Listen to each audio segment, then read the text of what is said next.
शैक्षणिक सत्र 2024-25 में विद्यालय में रिक्त पद के विरुद्ध अतिथि शिक्षक के लिए नवीन आवेदकों का पंजीयन और पहले से कार्यरत जो अतिथि हैं, पहले से पंजीकृत अतिथि हैं, उनकी जानकारी का अद्यतन। जी हाँ, अतिथि शिक्षकों के लिए एक नई अपडेट आई है, नया पत्र जारी हुआ है। इस पत्र के माध्यम से बताया गया है कि इस सत्र में यानी कि नए सत्र 2024-25 में जो रिक्त पद रहेंगे, उन रिक्त पदों पर अतिथि शिक्षक कैसे रखे जाएंगे, कैसे उनकी प्रोफाइल अपडेट होगी और पहले से कार्यरत अतिथि शिक्षकों की प्रोफाइल में सुधार होना है, कुछ बदलाव होना है और नए अतिथि जो काम करना चाहते हैं उनकी प्रोफाइल कैसे तैयार होगी, कैसे स्कोर कार्ड बनेगा, इसके बारे में आज के वीडियो में जानकारी है।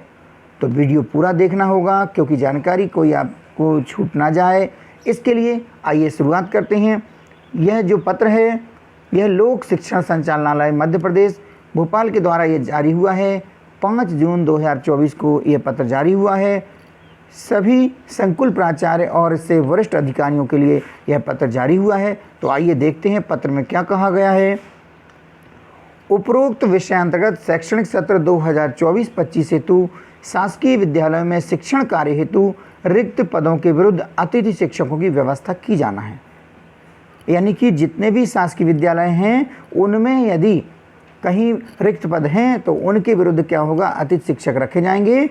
उक्त परिप्रेक्ष्य में नवीन आवेदक जो अतिथि शिक्षक के रूप में कार्य करने के इच्छुक हैं, यानी पहले से जो स्कूल में नहीं पढ़ाते हैं, पहले से अतिथि शिक्षक नहीं हैं, लेकिन इस बार नया आवेदन करने के इच्छुक हैं, ऐसे आवेदक एक पोर्टल है इनके लिए GFMS guest faculty management system, GFMS portal पर नवीन पंजीयन और पूर्व से जो पंजीकृत आवेदक हैं उनके लिए क्या कार्रवाई करना है उसके बारे में हम आगे चर्चा करेंगे।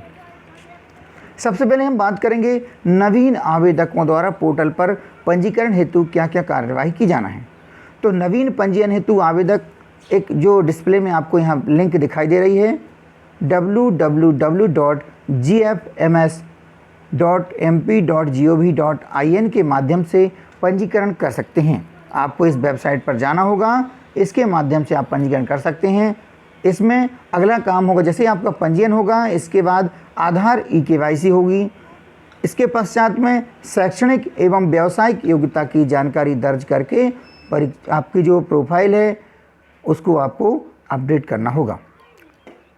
मध्य प्रदेश शिक्षक पात्रता परीक्षा 2018 या उसके उपरांत उत्तीर्ण जो परीक्षा है आपकी, उसकी जानकारी भी इसमें दर्ज होगी क्योंकि वह आपके स्कोर कार्ड में उल्लिखित होगी। पंजीकरण में दर्ज समस्त योग्यताओं की मूल अंक सूची लेकर के जब आप पूरी जानकारी ऑनलाइन जानकारी अपडेट करा देंगे तो जितने भी जो दस्तावेज हैं, जो मूल अंक सूची लेकर के आपको कहाँ जाना होगा, संकुल प्राचार्य से आवेदन को क्या कराना होगा, सत्यापन कराना, ऑनलाइन सत्यापन होगा। इसके लिए आपको लेकिन संकुल प्राचार्य के पास जाना होगा क्योंकि वह संकुल प्राचार्य जो आपके आसपास जो हाई स्कूल या हायर सेकेंडरी स्कूल है वहाँ के जो संकुल प्राचार्य हैं वे संकुल प्राचार्य इन दस्तावेजों की जांच करेंगे और फिर ऑनलाइन सत्यापन करेंगे। संकुल प्राचार्य द्वारा पोर्टल पर ऑनलाइन सत्यापन उपरांत ही आपका क्या होगा, एक स्कोर कार्ड जनरेट होगा और यही स्कोर कार्ड आपको अतिथि शिक्षक का जो आवेदन करेंगे आप किसी विद्यालय में जहाँ रिक्त पद रहेगा वहाँ पर स्कोर कार्ड और जो अन्य दस्तावेज हैं उन दस्तावेजों को लगा करके आप आवेदन कर सकते हैं।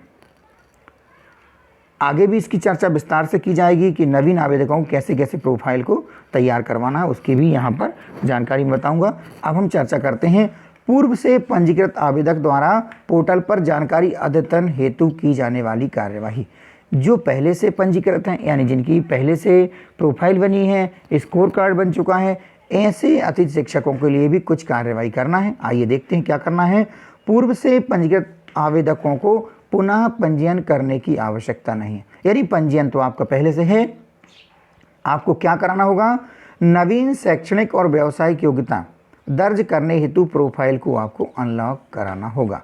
यानी आपको यदि कोई शैक्षणिक और व्यावसायिक योग्यता इसमें जुड़वाना है, दर्ज करवाना है तो अपनी प्रोफाइल को अनलॉक कराना होगा क्योंकि ये आपकी संकुल प्राचार्य के माध्यम से वेरीफाई है, लॉक है। इसको आपको पहले क्या कराना होगा, अनलॉक कराना होगा। नवीन शैक्षणिक और व्यावसायिक योग्यता की जानकारी अपडेट और संशोधन करेंगे। इसके बाद आवेदक द्वारा योग्यताओं के अपडेशन संशोधन करने के उपरांत संकुल प्राचार्य से ऑनलाइन सत्यापन कराना होगा। तो इसमें भी आपको अपने दस्तावेज, जो मूल दस्तावेज रहेंगे, उनको ले जाकर के संकुल प्राचार्य के समक्ष प्रस्तुत करना होगा और फिर वे ऑनलाइन सत्यापन करेंगे। संकुल प्राचार्य क्या करेंगे, इसकी चर्चा भी संक्षेप में कर लेते हैं। आवेदकों द्वारा आवेदन में दर्ज समस्त योग्यताओं का मूल दस्तावेजों से मिलान करके जानकारी सत्य पाए जाने पर पोर्टल से ही ऑनलाइन सत्यापन का कार्य होगा। यानी आपके दस्तावेज देखेंगे संकुल प्राचार्य और इसके बाद ऑनलाइन सत्यापन कर देंगे कि दस्तावेज आपके सही हैं। आवेदन सत्यापन उपरांत आवेदक को क्या होगा, फिर से प्रिंट निकाल कर दिया जाएगा। जब आपका ऑनलाइन सत्यापन होगा तो आपको क्या निकलेगा, एक प्रिंट निकलेगा जो कि आपके काम आने वाला है। आवेदन क्या है, आवेदन सत्यापन उपरांत आवेदक को प्रिंट निकाल कर दिया जाएगा, यानी आपका सत्यापन हो गया है। इसके बाद आवेदन में दर्ज किए गए दस्तावेजों की छायाप्रति अभिलेख में संधारित करें। यानी संकुल प्राचार्य के पास आपका जो दस्तावेजों का एक सेट जो रहेगा, फोटोकॉपी रहेगी, वो वहाँ पर जमा करना होगी, क्योंकि वह अभिलेख के रूप में वहाँ पर उन्हें संकुल प्राचार्य को अपने पास रखना होगा। नवीन पंजीयन हेतु स्थानीय स्तर पर व्यापक प्रचार प्रसार करें, जिससे अधिक से अधिक संख्या में आवेदन का पंजीकरण हो। पंजीयन का मैनुअल पत्र के साथ संलग्न है। तो यानी यहाँ बताया गया है कि सबको उचित माध्यम के से सूचित किया है, प्रचार प्रसार करें कि जो भी इच्छुक हों वो अपने आवेदन करें, पंजीकरण करा सकते हैं, जिसकी मैनुअल पत्र के साथ संलग्न है। तो हम मैनुअल की चर्चा करेंगे, क्योंकि मैनुअल के माध्यम से हम समझ पाएंगे कि हमें क्या क्या कार्रवाई विस्तार से कैसे करना है। और आपको ये कार्रवाई कब तक करना है, 15 जून 2024 तक करना है। तो आइए इसका मैनुअल जो संलग्न है उस पर चर्चा कर लेते हैं।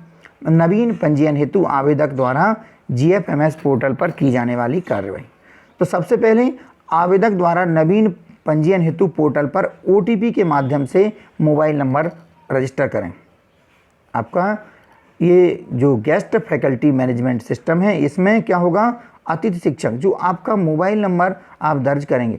यहाँ मेरा व्यक्तिगत सुझाव है कि मोबाइल नंबर ऐसा दर्ज करें, क्योंकि आप नवीन आवेदक हैं, नवीन पंजीयन करा रहे हैं, तो वो मोबाइल नंबर आप आगे नहीं बदल पाएंगे। आप उस मोबाइल नंबर को ऐसा वाला मोबाइल दर्ज करें जो आप अपने पास स्थायी रूप से रखते हैं, आपका ही मोबाइल हो, आपके ही नाम की सिम हो। तो इस नंबर को आप दर्ज करेंगे, आप इसका सत्यापन करेंगे, OTP आएगा इस नंबर पर। इसके बाद में आवेदक के मोबाइल नंबर की जानकारी दर्ज करने के बाद OTP आवेदक द्वारा रजिस्टर मोबाइल नंबर पर प्राप्त होगा। इस OTP को आप प्रविष्ट करेंगे। OTP की जानकारी जैसे आप सबमिट करेंगे, यहाँ पर डिस्प्ले में भी आप देख पा रहे होंगे कि यहाँ पर OTP डालेंगे और सबमिट OTP पर क्लिक करेंगे। तो इसके बाद में OTP दर्ज करने के पश्चात यूज़र की जानकारी सत्यापित हो जाएगी, है ना। तो आपको सबसे पहले मोबाइल नंबर डालते समय अच्छे से याद रखना है कि वो मोबाइल नंबर डालें जो आप स्वयं चलाते हों और आपका स्थायी नंबर हो, इसे आप बदल नहीं सकेंगे। अगली बात है, आवेदक के यूजर के रजिस्टर होने के उपरांत स्वयं के आधार का प्रयोग, यानी आधार कार्ड पर जो आधार EKYC करने की कार्रवाई में स्वयं के आधार की जानकारी दर्ज करेंगे। आपको स्वयं की जानकारी दर्ज करना होगी। यहाँ देख सकते हैं 12 डिजिट के जो आपका आधार नंबर है वो आपको 2 बार प्रविष्ट करना होगा। यहाँ पर चेक बॉक्स है, उस पर आपको टिक करना होगा। इसके बाद में आधार की जानकारी दर्ज करने के उपरांत आपको क्या है, आवेदक के आधार में दर्ज जो मोबाइल नंबर रजिस्टर्ड है उस पर एक OTP आएगा। इस OTP को आपको 30 मिनट के अंदर उपयोग कर लेना है, क्योंकि इसका OTP 30 मिनट के लिए एक्टिवेट रहेगा। तो आप इस OTP को डालेंगे। आधार सत्यापन जब हो जाएगा, इसके बाद आवेदक स्वयं की सामान्य जानकारी एवं समग्र ID की जानकारी दर्ज करेंगे। तो अपना नाम, अपनी डेट ऑफ बर्थ, जेंडर, माता का नाम या आपका मोबाइल नंबर जो रजिस्टर्ड है, इस प्रकार से आपको ये जब जानकारी भरना है। आपकी कैटेगरी, ईमेल ID, समग्र ID, अपना पता भरना है, ब्लॉक का नाम, एड्रेस, पिन कोड, ज़िला, यानी आपकी जो स्वयं की जो जानकारी है उसको आपको पर्सनल डिटेल को भरना है। जो पूछी जाए वो आप इसमें सबमिट कर सकते हैं। और इसके बाद में आवेदक द्वारा जानकारी सेव करने के उपरांत पासवर्ड आवेदक के रजिस्टर्ड मोबाइल नंबर पर भेज दिया जाएगा। यानी जब आपकी प्रोफाइल बन जाएगी तो आपको क्या होगा, एक पासवर्ड मिलेगा।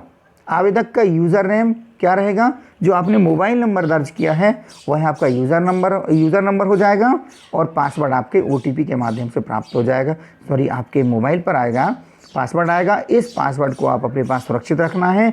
यही पासवर्ड आपका जब भी आप इस पोर्टल पर, GFMS पोर्टल पर लॉगिन करेंगे, ये पासवर्ड आपके काम आने वाला है।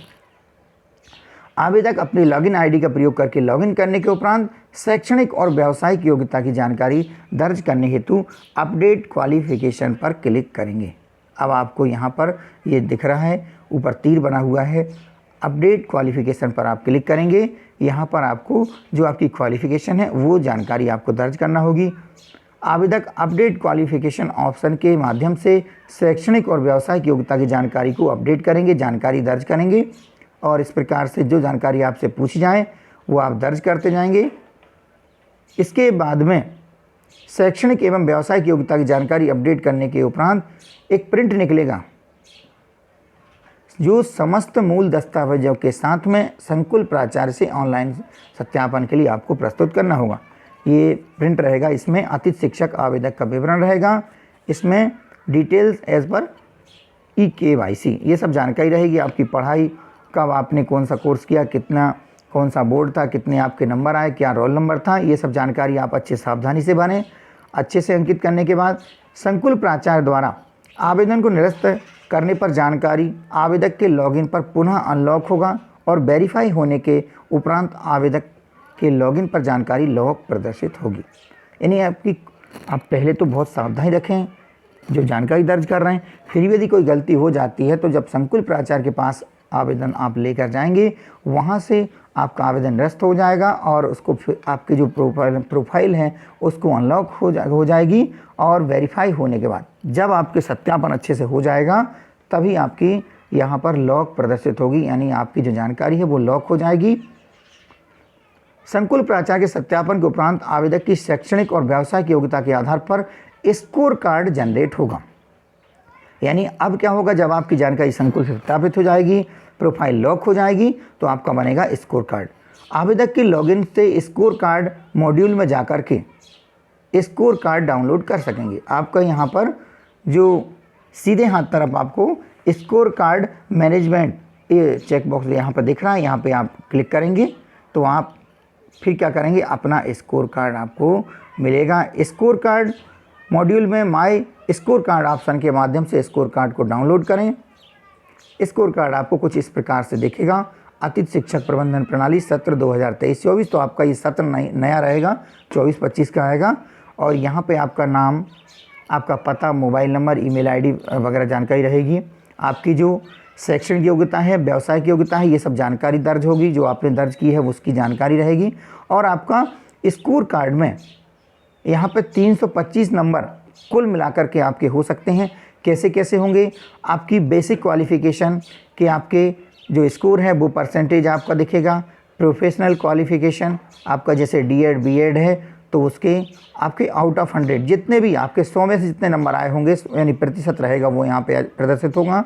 अगर कोई रिटायर्ड टीचर प्रोफाइल बनवा रहे हैं तो उनके भी आउट ऑफ 100 यानी कि रिटायर्ड गवर्नमेंट टीचर को 100 नंबर मिलेंगे, तो ये आपको प्रदर्शित होगा यहाँ पर। और ईयर 2018-19 में जिन्होंने अतिथि शिक्षक के रूप में कार्य किया है उनको उस वर्ष के 25 अंक दिए जा रहे थे एक्सपीरियंस सर्टिफिकेट वाले, तो ये स्कोर में 25 जोड़ेंगे। इस प्रकार से आपका टोटल स्कोर बन जाएगा। तो ये आपका व्यक्तिगत रहेगा, ये आपके अलग अलग जो अतिथि शिक्षक रहेंगे उनका अलग अलग प्रदर्शित होगा। इस प्रकार से आपका स्कोर कार्ड मिलेगा। स्कोर कार्ड के साथ आपको समस्त दस्तावेज लगा करके जब भी आप आवेदन करेंगे, जब रिक्ति निकलेगी विद्यालय में, चाहे स्कूल माध्यमिक हो, प्राथमिक हो, हाई स्कूल, हायर सेकेंडरी हो, तो वहाँ पे आपको ये जमा करना होंगे। आपके स्कोर कार्ड में वर्ग के हिसाब से आपको यहाँ पर पता चल जाएगा कि आप किस वर्ग के लिए आपका स्कोर कार्ड जनरेट हुआ है। वर्ग 1 के लिए, वर्ग 2 के लिए, वर्ग 3 के लिए। आगे हम चर्चा करते हैं संकुल प्राचार्य के सत्यापन के पश्चात लॉक प्रोफाइल होने के उपरांत अनलॉक करने की कार्रवाई हेतु आवेदक से लॉगिन से अनलॉक एप्लीकेशन ऑप्शन में जाएं। यानी ये उनके काम आएगा जो पहले से जिनकी प्रोफाइल लॉक है, उन्हें अनलॉक कराना है, क्योंकि अब चूँकि पहले से आवेदन है, पहले से उनकी प्रोफाइल बनी हुई है, लॉक है। अब इसमें कुछ अपडेट करना है तो सबसे पहले अनलॉक कराना होगा। अनलॉक कराने के लिए आपको सबसे पहले लॉगिन करना होगा। लॉगिन करने के पास यहाँ पर जनरेट OTP अनलॉक, यहाँ पर आप क्लिक करेंगे तो ये एक OTP आएगा। OTP के माध्यम से जब आप OTP दर्ज कर देंगे तो आपके मोबाइल पर जो आया है OTP, उस OTP को डालने से आपकी प्रोफाइल को अनलॉक कर दिया जाएगा। प्रोफाइल अनलॉक करने हेतु आवेदक 2 प्रकार की सुविधा उपलब्ध कराई गई, जिसमें आवेदक अपनी प्रोफाइल अनलॉक और eKYC जानकारी में त्रुटि होने पर प्रोफाइल प्लस eKYC अनलॉक कर सकेंगे। तो यहाँ पर आप ये डिस्प्ले देख सकते हैं, आपको 2 व्यवस्थाएं मिलेंगी। आपको करना क्या है, अनलॉक प्रोफाइल ओनली या अनलॉक प्रोफाइल प्लस eKYC दोनों करना चाहते हैं। जब इतना हो जाएगा तो आपको आधार OTP दर्ज करने के उपरांत प्रोफाइल अनलॉक हो जाती है।